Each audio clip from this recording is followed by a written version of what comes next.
cuisinier, pharmacienne et experte en dermocosmétique naturelle. Donc nous continuons cette saga concernant comment bronzer et garder son bronzage naturellement en abordant le module 3 qui va être de protéger sa peau et avoir un beau bronzage.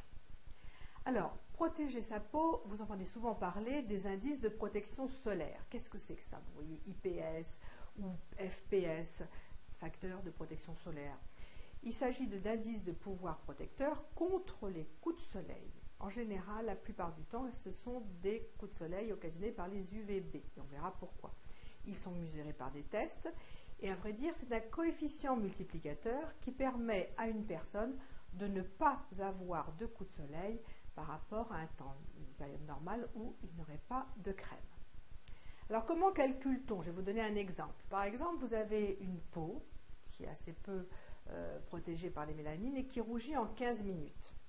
Eh bien, l'indice 20 va lui permettre de tenir 20 fois plus longtemps. C'est-à-dire que vous allez multiplier 20 par 15, ça veut dire 300 minutes. 300 minutes, ça veut dire 5 heures. Comment sont calculés finalement ces indices de protection solaire que l'on retrouve sur nos tubes? Eh bien, on fait ça sur des volontaires sains, c'est-à-dire qu'on va leur appliquer de la pommade, la crème solaire. En général, il y a un critère qui est de dire on met 2 mg par centimètre carré de crème pour définir l'indice de protection solaire et on regarde combien de temps la personne tient. Eh bien, normalement, ça reviendrait à mettre à chaque fois un demi-tube à chaque application sur l'ensemble du corps, ce que personne ne fait. En général, c'est entre 3 à 4 fois moins, ce qui signifie que ces indices ne sont pas particulièrement fiables. Alors, qu'est-ce qu'on met dans nos crèmes pour pouvoir protéger notre peau du soleil? Eh bien, il existe deux types de filtres, les écrans solaires chimiques et les écrans solaires minéraux. Alors, les écrans solaires chimiques, comment ça marche? Ils ont le pouvoir d'absorber les rayons ultraviolets, d'ailleurs c'est plutôt les UVB que les UVA, et de les transformer en chaleur qui vont se dissiper dans l'atmosphère. Vous verrez sur vos tubes de crème, il y a marqué octylméthoxycinamate, il y a marqué avobenzone, oxybenzone, mexoryl.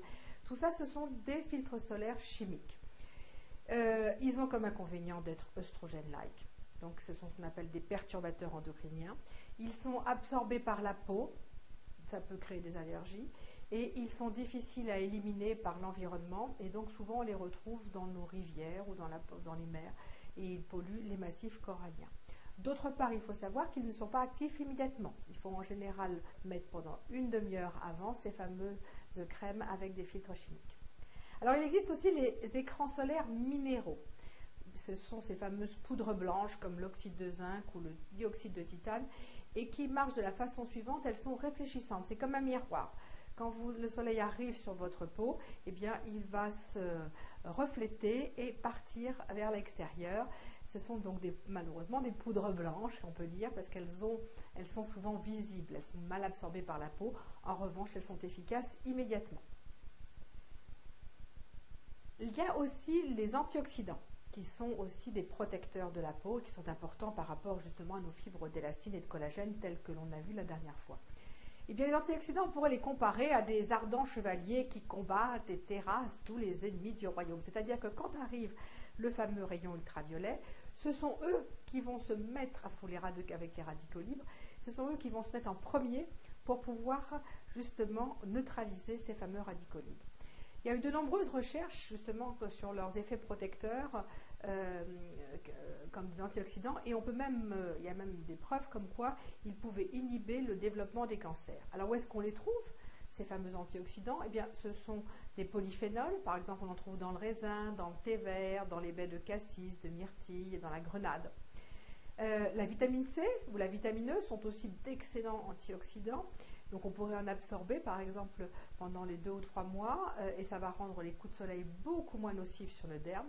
Et enfin par exemple manger des tomates. Dans les tomates on trouve du lycopène. Le lycopène c'est un antioxydant très concentré et d'ailleurs il y a eu des études qui ont été faites sur des militaires à qui on avait fait absorber justement des tomates, enfin de la sauce tomate sur des spaghettis pendant 3 semaines pour un groupe et l'autre sans sauce tomate pour l'autre groupe, et bien le groupe qui avait absorbé de la sauce tomate dans ses spaghettis a été bien plus protégé contre justement les coups de soleil. Alors il existe cela dit des écrans naturels dans des huiles végétales qui elles-mêmes se protègent contre les rayons ultraviolets.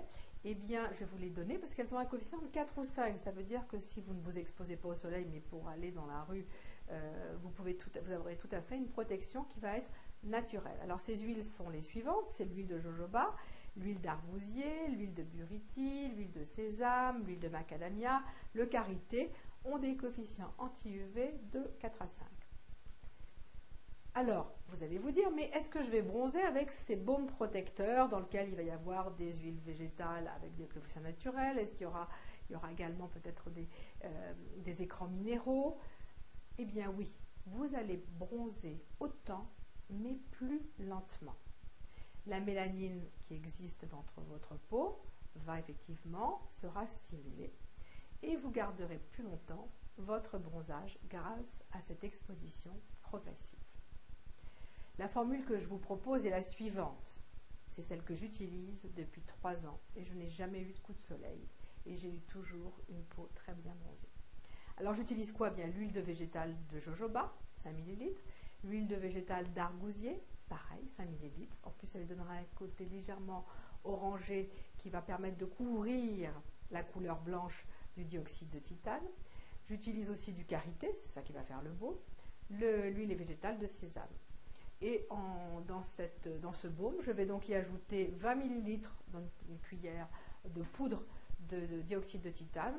Et puis pour éviter l'inflammation éventuelle, voire la cicatrisation, je mets de l'huile essentielle de lavande. Et bien sûr la vitamine E pour protéger le tout. Et avec une exposition progressive, vous aurez un bronzage de rêve. Dans le prochain module, nous allons nous focaliser sur la façon de bien apaiser et de bien réparer la peau juste après une exposition au soleil. À bientôt, au revoir.